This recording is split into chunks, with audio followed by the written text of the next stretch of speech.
Hi, everybody. We are going to talk about 3 things today. First of all, we're going to talk about fight, flight, and freeze.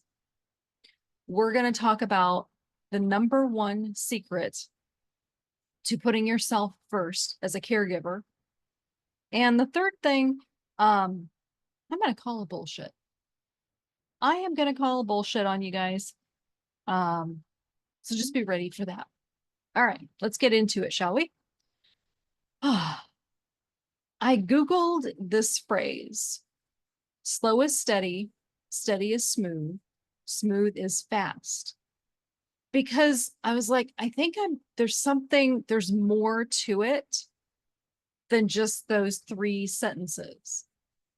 And there was 3 sentences. The 4th, show all 4 fingers, Wendy. The 4th, fast is deadly. Slow is steady. Steady is smooth. Smooth is fast. Fast is deadly. So today, I want to discuss a really essential topic. And it gets overlooked all of the time. All of the time. By caregivers, by women in the sandwich generation. All the time this gets overlooked. And that is the importance of putting yourself first as a caregiver, as someone that's taking care of others, your kids, your parents, your spouse, whoever.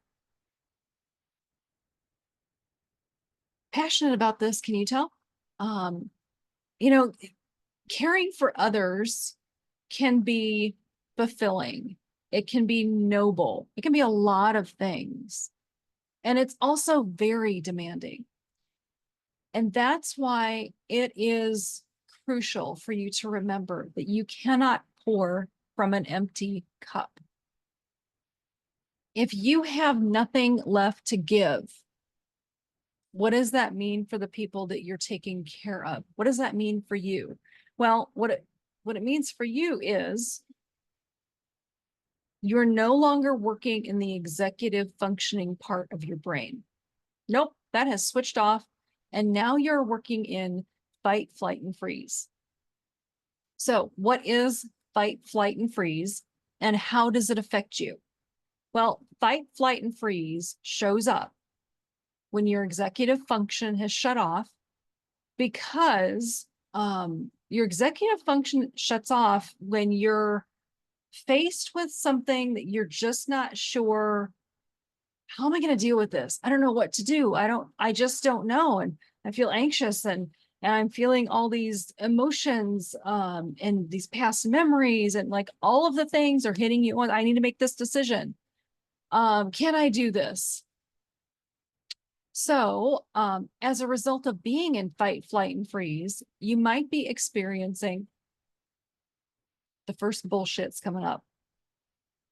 If you know me, you know that I love Gilmore Girls.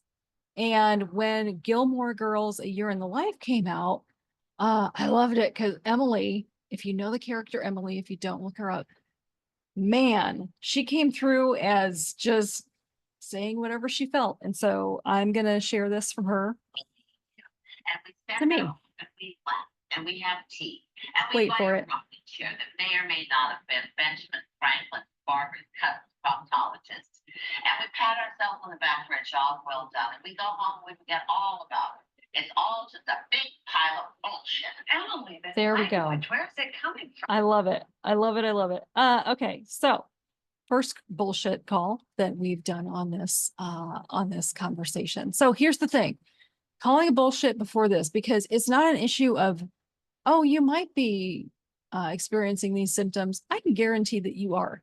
You are experiencing frustration, guilt, resentment, excessive fatigue, anxiety, any or all of those.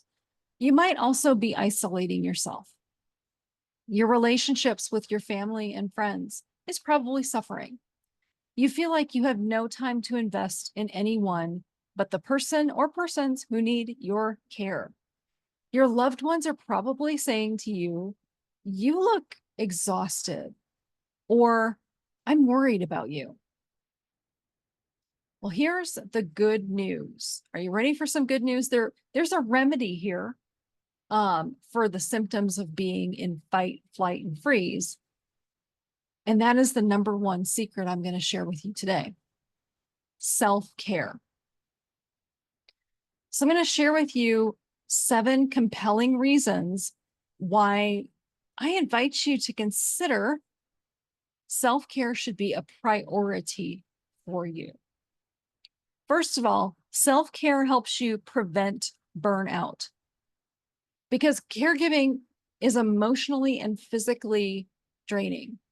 So prioritizing your well-being helps prevent burnout so that you can provide the best care possible for them and for you.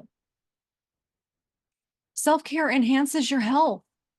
When you take care of yourself, you reduce stress and you lower the risk of health issues, and also gets you back into your executive functioning brain, which means you're going to be making decisions easier and faster so you can continue to move forward. Self-care improves your emotional resilience. By focusing on your mental health, you build emotional resilience. And that means you are better equipped to handle the challenges that are going to come at you with caregiving so that you can preserve your sanity. Self-care models healthy behavior. So when you are prioritizing your self-care, you set an example for those that you care for. And it teaches them the importance of valuing ourselves, of self-love, and encourages them to take care of their own needs to whatever degree they are able. Self-care increases your productivity. Taking breaks, focusing on your own needs can boost your productivity. You'll find that you accomplish more when you're well-rested, mentally refreshed. Self-care strengthens your relationships. So when you care for yourself, you're in a better emotional state to connect with others. And this can strengthen your relationships with both the people or person that you care for, as well as your friends, your family, your spouse, your partner. Self-care helps you rediscover joy. Do you remember what joy feels like? So engaging in activities that bring you joy and fulfillment can reignite your passion for life. When you are happy and fulfilled, you share that positivity with others. What you focus on grows, right? So focusing on gratitude brings with it more to be grateful and joyful for. Here's the thing.